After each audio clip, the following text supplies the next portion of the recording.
You're listening to Policy Currents, a weekly podcast from RAND. I'm Evan Banks. And I'm Deanna Lee. Every Friday, we bring you new insights from RAND's latest research and commentary. It's January 5th.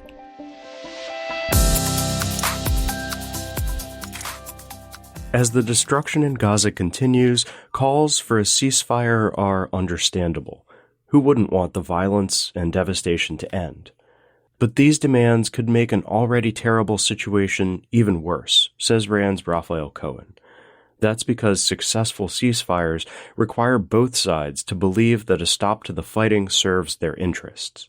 Cohen, who recently spent time in Israel talking to citizens and Israeli military and security officials, says this is not the case right now. Israel sees itself facing an existential threat, he says. And when countries face existential threats, they will go to any length to guarantee their security and are less likely to act with restraint. This is partly why international ceasefire calls are ringing hollow. And even if calls for a ceasefire are ultimately successful, they may have unintended consequences. Israel, fearing a repeat of Hamas's October 7th attack, would fortify its border with Gaza with more walls, obstacles, and minefields than it uses currently. It would also likely restrict aid entering Gaza, again tempered by the fear that Hamas will use everything from concrete to fuel to rebuild its military infrastructure. This would make reconstruction in Gaza significantly more difficult. Israel might also ban the 18,000 Gazans who previously worked in Israel, given the fears that some of these people could have been a conduit of Hamas's intelligence-gathering efforts. Such a restriction would further stifle the chances that Gaza's economy bounces back from the conflict. And finally, a ceasefire doesn't necessarily mean that military operations would come to a complete stop. Hamas would still try to attack Israel, and Israel would still strike back against Hamas and other military groups. Ultimately, these conditions could lay the seeds for yet another, potentially even bloodier Gaza war. So, if not call for a ceasefire, then what can the international community do to help ease the suffering in Gaza? Cohen offers 3 recommendations. First, pressure Israel to be more precise in its use of force. Second, push for more humanitarian aid for the people of Gaza. Third, and finally, on the very day after the war ends, force a difficult conversation with Israel about a long-term political solution to the conflict. Otherwise, Cohen says, the likely outcome would be a continuation of the violent cycle that has plagued the region for years. Moving to the world's other major conflict, Russia's war in Ukraine. In a new report, RAND researchers assess the costs that Moscow is incurring as a result of its invasion. Our experts estimate that Russia's military costs reached $40 billion as of September 2022. At this rate, the Kremlin's direct military spending may amount to almost $132 billion through the rest of this year. Looking at other costs, for all of 2022, Russian GDP losses were between $81 billion and $104 billion, with financial capital destruction, as measured by the market value of companies on the Moscow Stock Exchange, amounting to $322 billion. According to our experts, Russia can sustain these costs for at least several years, as its economy continues to rely on export revenue from oil and gas sales. However, over the long term, even with a stalemated war, Russia's economy and the standards of living for the Russian people are likely to decline. It's important to note that war costs alone won't lead Russia to end its invasion. More likely, a combination of many factors, battlefield losses, social unrest, dissatisfaction among Russian elites, and that economic decline and drop in living standards would drive any change in the war effort. In recent years, U.S. military recruitment has experienced shortfalls, and the American public's overall confidence in the military is likewise declining. To find out whether these trends reflect public perceptions of the U.S. military, our researchers examined recent RAND survey data. Here are a few of the findings. First, public perceptions of veterans are overwhelmingly positive.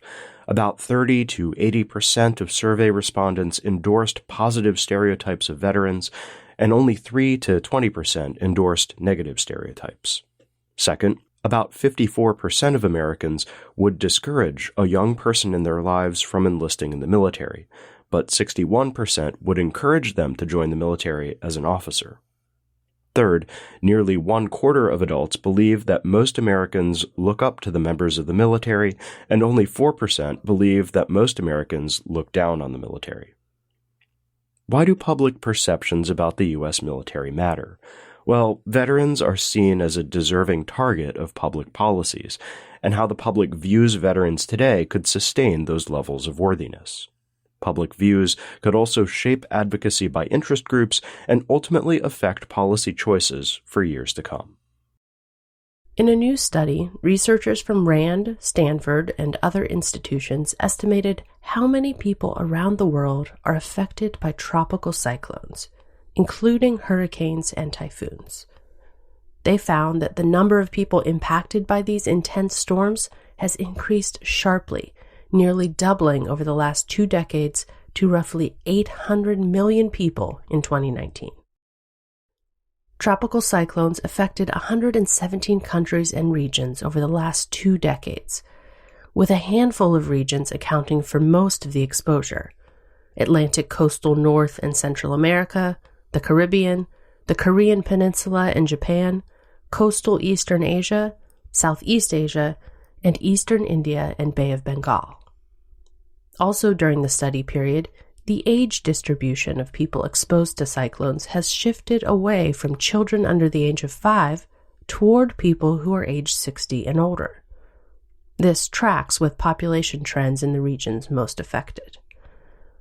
And finally, the study found that people exposed to tropical cyclones are more socioeconomically deprived than those unexposed within the same country. It's important to note that the authors say the sharp rise in exposure to tropical cyclones can be attributed more to changing weather patterns than to population growth. They also expect this trend to continue, potentially increasing large-scale destruction and risk of mortality and diseases in many parts of the world. We'll close today's episode with a little advice from one of our researchers. Now that we've officially entered an election year here in the U.S., we can expect a phenomenon that Rand calls truth decay, the diminishing role of facts in American public life, to be out in full force. This, of course, is nothing new, but there will likely be even more distrust, spreading of conspiracy theories, and disagreements over not just what's right, but what's real. Ray Block Jr. leads Rand's efforts to counter the wide-ranging truth decay problem, and he shared some tips as part of a Q&A on RAND.org this week. Be an active consumer and an empowered consumer of information, he says. That means you should scrutinize and cross-check everything you read and ask yourself, what goal does this information accomplish? While truth decay isn't a problem any one person can fix, this is one way we can all do our part to chip away at it. That's it for this week's episode. If you'd like to hear more about what we discussed today, check out the show notes at rand.org/podcast. Happy New Year, and we'll see you next week. RAND is a nonprofit institution that helps improve policy and decision-making through research and analysis.